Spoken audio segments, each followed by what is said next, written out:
waited literal years for Capcom to remember that Dead Rising still exists and actually do something. So trust me when I say I get it. The pain, the frustration, the hopelessness of an optimism that comes with being a fan of a dormant Capcom IP.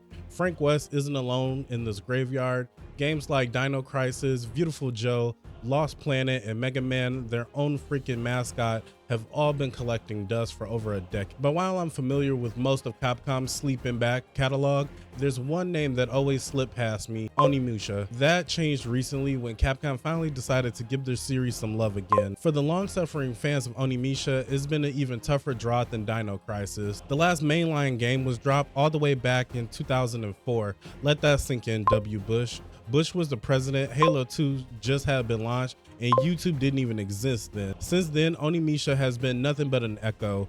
Re-releases, half-baked ports, and one decent remaster of the original game back in 2018. That felt more like a test balloon than a real commitment. But now we sorta got something new with Capcom brought back Onimusha 2, Samurai's Destiny, with the new remaster. For a lot of us, this is our first real shot of experiencing the sequel in a way that doesn't involve dusting off a PS2 or squinting at a CRT. So was it worth the wait? Samurai Destiny picks up right where the first game left off. Oba Nobunaga is back from the dead and doubling down on being the story's most dramatic villain. He's got a demonic army called the Jima and plans to conquer Japan. This time the story shifts to the main focus of the protagonist Jinbei, more quiet and reserved warrior than those village gets absolutely obliterated by the Nobunaga forces. Now let's be honest, the main character is kind of a blank state. Outside of the occasional sass, the dude got less personality than a withered katana. But that's okay because Onimusha 2 does something clever.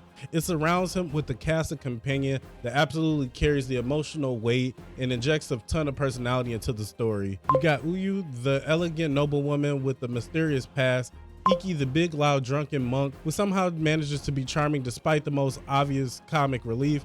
And then there's Machi, the musket-wielding gunman who oozes coolness. These characters don't just show up for the flavor of the text either. They have branching interactions based on how much you bond with them. Give them gifts, respond to them the right way, and you unlock bonus scenes, items, and playable segments. What blew me away most is how funny this game can be. Despite the opening being a brutally dark massacre, the tone flips on a dime. One minute you're slicing demons in the moonlight, the next you're witnessing a robot horse gallop into the frame like it's no big deal. As far as the voice acting, it straddles that delicious line between being horribly bad and then very brilliant. It's campy, theatrical, and very self-aware. Capcom knew exactly what they were doing, and it makes the game all the more charming. But the story alone doesn't just carry a game like this. It needs some gameplay to hold that up. If you played the classic Resident Evil, then you'll feel right at home with this game. Fixed camera angles, tight corridors, item puzzles, and herb-based healings are all here in this game. But instead of slow-moving zombies, you got fast, aggressive demons. Combat starts out deceptively simple. You can block, attack, and use magic, but Onimusha introduces a brilliant wrinkle that elevates it. For starters, there is the Isen system, perfectly timed strikes that instantly kill enemies. Master Isen turns on the combat into a dance of precision and reflexes where every counter feels like a duel. And then there's the soul absorption mechanic. Every kill drops a different color souls, health, magic, and upgrade point. You can suck them up like Kirby, but you're vulnerable while doing it, which adds an extra risk/reward layer to every fight. The weapons also evolve too. The main character starts out with a basic katana, but then soon unlocks an elemental sword with flashy magic attack. There's even a giant hammer those who want to trade for speed for just raw power. Each weapon has its own upgrade path, and the more you use them, the stronger they get. With that said, the remaster isn't perfect. The camera angles can be a bit of a pain in the ass. It's fixed, which leads to some awkward angles during the intense battles, especially when enemies rush into you off screen, and it's not game breaking, but it can be frustrating.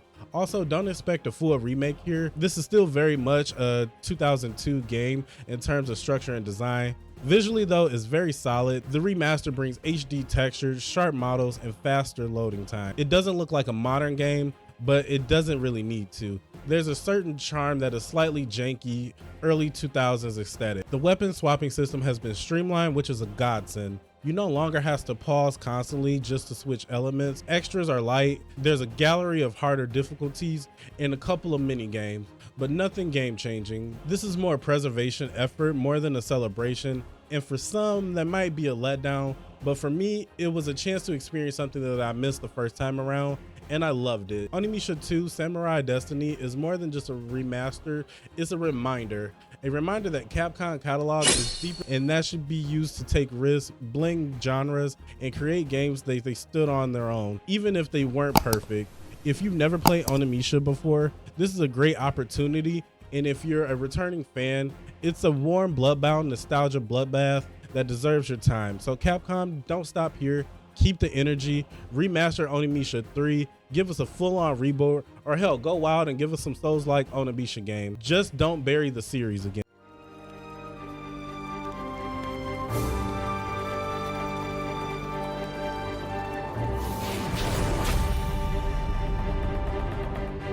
My name is Golden Dantis, the greatest swordsman of all demons.